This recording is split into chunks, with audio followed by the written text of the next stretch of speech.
What are we talking about here? The season finale had a big reveal about a character named Root. What kind of role will Root have in the second season? Oh, a very dynamic one. Amy Acker is fantastic.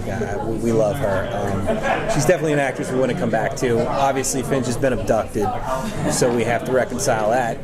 And I think we come out of the gate and we find out what happened to Finch and what happened to Root.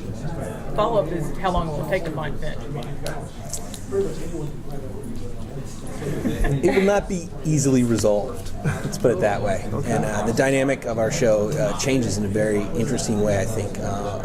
Jonah and I, we've always talked about this, that we never like shows that have a serialized element, that something dramatic happens, there's a cliffhanger, and then you come back the next episode and it's like it never happened.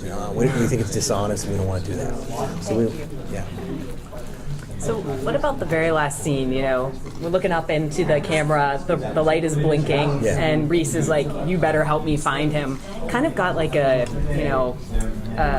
Hal kind of thing, like, the machine is alive.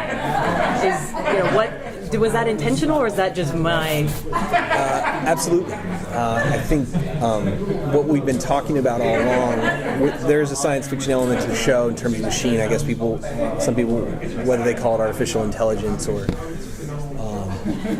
someone like Kurzweil would talk about the singularity, but I think what we've said all along with the machine is that it's something that hasn't been...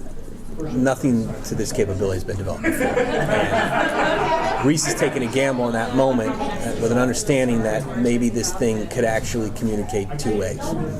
He doesn't know if that's the case, but we're going to find out in a hurry. When we open the pilot, the season premiere, we're going to see just how Finch developed that machine and what its capabilities are. So, are we going to see any other technologies that are like the machine as we go down the line? Excuse me? That are as advanced or that are advanced perhaps in different ways? I don't think we're dealing with any technologies outside of it. Obviously, our show, we talked about surveillance quite a bit, and we've shown it. I think we're very...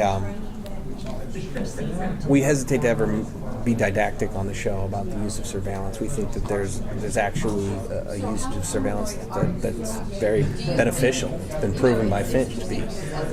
So there's always that aspect of technology on the show that's ever present. But in terms of the machine is the prevailing one. So there's not a competing technology, if that's what you're asking. The series is really great in my opinion because you wrap so many subplots, and in my opinion, any of those subplots could serve as their own series. Right. How do you keep that balance between all the subplots and the big arc, and still give everybody their time? I don't know. I wish you would tell me. Because you do it really well. It's just killing amazing. me. No, it's something we talk about. Obviously, the network we're on, a lot of the shows on the network have a standalone aspect to them. And it's very difficult in network television to have a show that you're attempting as broadcast television. You're trying to get as broad an audience as possible. So you don't necessarily want the show to be something that if someone dropped in on it, they have no idea what's going on. But at the same time, I think a lot of the people that come to this event and people that really enjoy serialized content or a mythological aspect of the show, which I think they expect in any J.J. Abrams show, or Jonah and I want to write, it's very difficult to reconcile the two. We think that we're continually walking this line. It's always an aspect of what can we advance here? How can we grow this world out further? How can we expand this world of characters and pose questions at the same time we're answering them? The nice thing I think about the premise of the show is that you have a built-in concept of there is a number that keeps coming, and you can resolve that in the week, but we always feel like there needs to be a bigger story. There needs to be this is about a bigger concept, and I think the long-term arc and the aspects of the show that deal with what's happening with backstories of the characters, the flashbacks, the things that we're answering in that regard, or the villains, some of the people that you've seen come and go on the show that come back around is something that we always want to maintain. Your character of Kara Stanton, is she going to come back and be a bigger force, and the character of Zoe Morgan, are we going to see them again? Our general rule is that if they're not dead, you'll probably see them again, even if they're in jail. How are you keeping the balance of the morality of it. Because when I first I'm sorry, there was a big. yes, for the morality of the show. Right. Because when I first heard the premise, I was like, "You're going to do what?" It's like the antithesis of what we don't want, and yet you managed to purvey it as something that, well, with the right person, it's a wonderful subject. Oh, thank you. That's very flattering.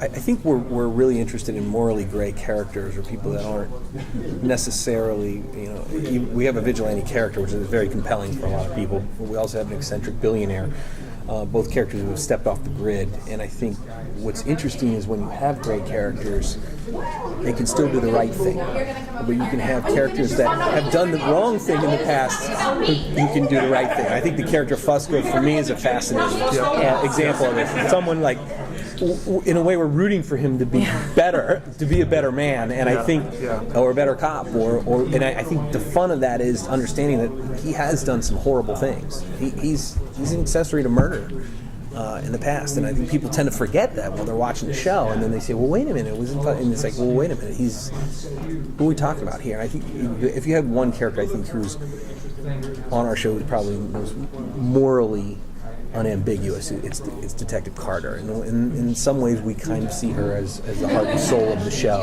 and that voice in a lot of ways is a moral compass for our show. But we always like the idea of like we have the character of Elias has tried to kill Detective Carter and has kidnapped her son, and yet we've had to go to him once, and we probably will have to go to him again to make deals and to get information because he's a powerful person. And the idea that there can be people that are criminals who aren't all bad, and there can be cops that are corrupt, is a really compelling world for us. So, thank you. Thank you. Sorry, guys. Thank you. Thank you.